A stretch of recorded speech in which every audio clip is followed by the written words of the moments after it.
साथ संगत जी, प्रेम से कहना धन निरंकार जी। एक नई साखी के साथ स्वागत है आप सभी का आपके ही अपने चैनल पर।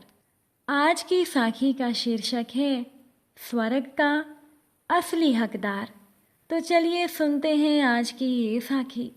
साथ संगत जी, भगवान ने एक बार अपने दो देवदूतों को, जिनका नाम था जय और विजय, उन दोनों को धरती पर भेजा और कहा, पता लगा कर आओ इस समय धरती पर स्वर्ग का सच्चा अधिकारी कौन है। अब जय और विजय विमान लेकर पृथ्वी पर उतरे और लोगों की पहचान करते हुए उत्तरी ध्रुव से दक्षिणी ध्रुव की ओर चल पड़े।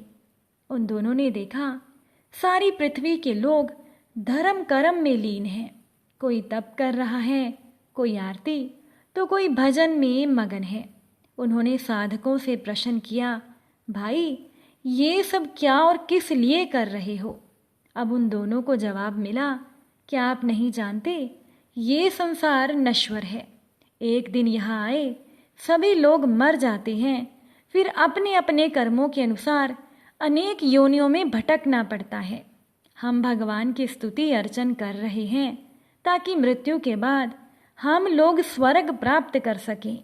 अब आगे बढ़ते हुए जय और विजय घने जंगलों से घिरे हुए एक गांव में पहुंच गए। अंधेरा हो गया था। रात ने अपनी काली चादर से संसार को ढक लिया था। तभी उन दोनों ने देखा कि सामने एक वृद्ध दीपक जलाए बैठा है। वो वृद्ध नेत्रहीन था, फिर भी वो दीपक के प्रकाश में उधर से गुजरने वालों को प्रकाश दिखाता और रास्ता बता रहा था। कीचड़ से सने हुए लोगों के हाथ पैर धुलवाकर उन्हें कुछ पल विश्राम के लिए बिठाकर आगे जाने का मार्ग उन्हें बता देता है। भूखे प्यासे अंधे वृद्ध को इस प्रकार सारी रात प्रकाश दिखाते जय विजय को बड़ी हैरानी हुई। अब प्रातःकाल होने पर उन दोनों ने सोचा, संभव है कि अब ये वृद्ध भगवान को याद करेगा, कुछ भजन पूजन करेगा। पर उन्होंने देखा कि प्रकाश के निकलते ही वो वृद्ध चारपाई पर विश्राम करने का उपक्रम करने लगा। तब जय और विजय उस वृद्ध के समीप आकर बोले कि ये समय तो उपासना का है, क्या तुम पूजा पाठ नहीं करते, क्या तुम्हें स्वर्ग नहीं जाना। अब वृद्ध ने हाथ से कोई वस्तु टटोलते हुए पूछा कि ये उपासना क्या होती है, स्वर्ग किसे कहते हैं, मुझे तो इस बारे में कुछ नहीं पता। मेरी तो सारी रात राहगीरों को राह दिखाने में बीत जाती है और पूरा दिन विश्राम करने में बीत जाता है। तीसरी वस्तु का तो मुझे ज्ञान ही नहीं है। अब जय और विजय वहाँ से चल पड़े और विधि लोक वापस आ गए। अब प्रजापति उनके द्वारा लाए हुए दस्तावेज देखने लगे। जांच पुस्तिका पढ़ते पढ़ते सृष्टिकर्ता की आंखें वृद्ध के जीवन पर जा टिकी। बहुत देर तक विचार करते देख जय और विजय बोले कि इस वृद्ध को छोड़िए, इसे तो ये भी नहीं पता कि संसार में स्वर्ग मुक्ति भी होती है और उसके लिए कुछ जप तप भी किया जाता है। अब जय और विजय की ये बात सुनकर विधाता गंभीर हो गए। विधाता ने जय और विजय से कहा, ये तुम लोगों का मूल्यांकन है। मेरी दृष्टि में तो एकमात्र यही बुजुर्ग स्वर्ग का अधिकारी है। ईश्वर का नाम लेने की अपेक्षा उसकी व्यवस्था में हाथ बटाने का पुण्य अधिक है और ये वृद्ध यही करता है। औरों को स्वर्ग मिले या ना मिले ये तो उनके कर्मों के निर्णय से पता चलता है, पर इस बुजुर्ग के कर्म तो साक्षात ईश्वर की उपासना है। इसलिए इस बुजुर्ग को स्वर्ग से कौन वंचित कर सकता है। साथ संगत जी, उस वृद्ध ने ऐसी जगह पर प्रकाश फैलाया जिससे हजारों जरूरतमंदों तक प्रकाश पहुंचा। इसी वजह से उसके पुण्य बहुत ज़्यादा हो गए और वो वृद्ध स्वर्ग का अधिकारी बना। साथ संगत जी, स्वर्ग प्राप्त करना तो बहुत ही सरल है। स्वर्ग का द्वार तो हर मनुष्य के लिए खुला हुआ है, जो चाहे उसमें बड़ी आसानी के साथ प्रवेश कर सकता है। परमात्मा ने श्रेष्ठ शुभ और पुण्य कार्यों को बड़ा ही सरल बनाया है। इस राजमार्ग पर चलने का हर कोई अधिकारी है। झूठ बोलने में बहुत सोचने समझने और विचारने की ज़रूरत होती है, परंतु सच बोलने में ज़रा भी खटपट नहीं। चोरी करने के लिए तो बड़ी मेहनत करनी पड़ती है, परंतु ईमानदारी से रहना बेहद आसान है। एक कम बुद्धि का व्यक्ति भी ईमानदारी का व्यवहार बड़ी सुगमता से कर सकता है और इसमें उसे कुछ भी परेशानी नहीं उठानी पड़ती। इसी प्रकार गलत काम जैसे जुआ, ढोंग, छल आदि में पग पग पर कठिनाई मिलती है, परंतु पावन कर्तव्यों का पालन करते रहना बेहद आसान है। उसमें आपकी कोई बदनामी भी नहीं होगी और आपको कोई कठिनाई भी नहीं होगी। अधिकतर लोग समझते हैं कि असत्य का और पाप का रास्ता सरल है, सत्य और धर्म का रास्ता बड़ा मुश्किल है, परंतु असली बात ऐसी नहीं है। नरक के द्वार तक पहुंचने में बहुत कठिनाई होती है और स्वर्ग का द्वार तो सड़क के किनारे है, जहां हर कोई बड़ी आसानी के साथ पहुंच सकता है। ये द्वार हर किसी के लिए हर घड़ी खुला रहता है। आप चाहें तो आप बड़े ही आराम से उसमें प्रवेश कर सकते हैं। बस ज़रूरत है आपको अपने अंतःकरण को टटोलने की, आत्मनिरीक्षण करने की। आपके अंदर जो ईश्वरीय दिव्य तेज जगमगा रहा है उसके दर्शन कीजिए।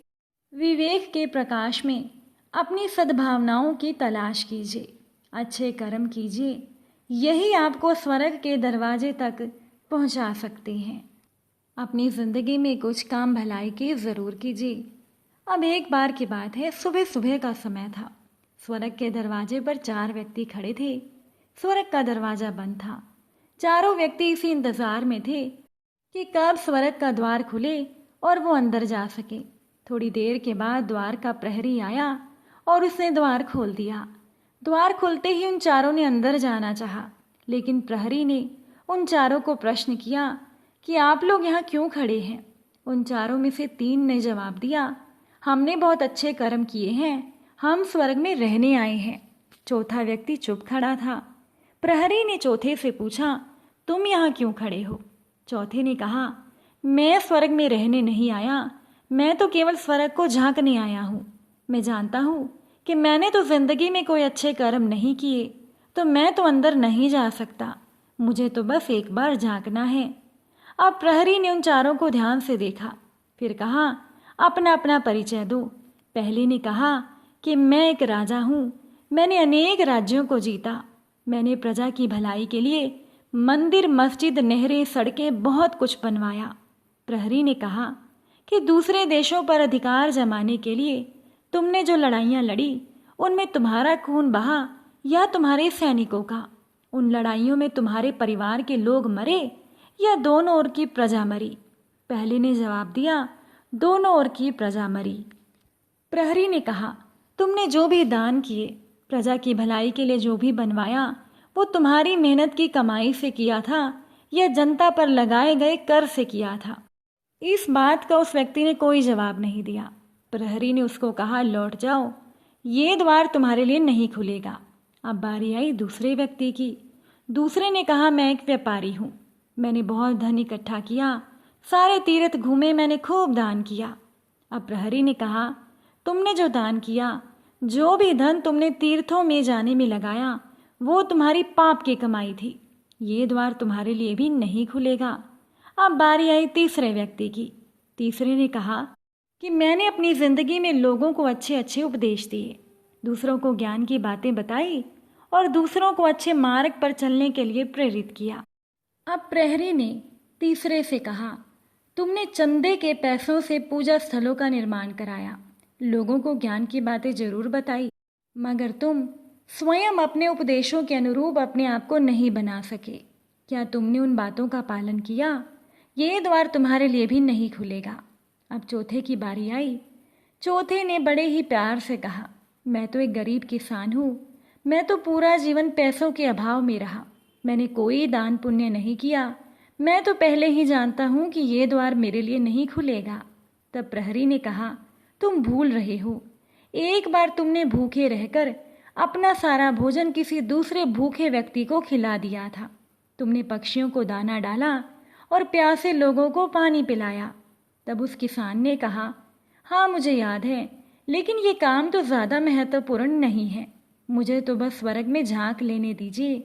प्रहरी ने चौथे से कहा, नहीं नहीं, ये काम तो बहुत ही महत्वपूर्ण है। आओ, स्वर्ग का द्वार तुम्हारे लिए ही खुला है। साध संगत जी, हमारे सद्गुरु भी हमें हमेशा समझाते हैं कि अपनी मेहनत की कमाई से भलाई का काम करो, दूसरों का सुधार करने की अपेक्षा स्वयं का सुधार करो। अगर हम गुरु के वचनों को जीवन में उतारेंगे, गुरु की आज्ञा का पालन करेंगे, तभी हम अच्छे शिष्य कहलाएंगे और हम स्वर्ग के अधिकारी भी बन पाएंगे। आप सभी को अगर आज की ये साखी पसंद आई हो तो इस साखी को अधिक से अधिक शेयर ज़रूर कीजिएगा। आप सभी से फिर मुलाकात होगी नई साखी और नए विचारों के साथ। साध संगत जी प्यार से कहना, धन निरंकार जी।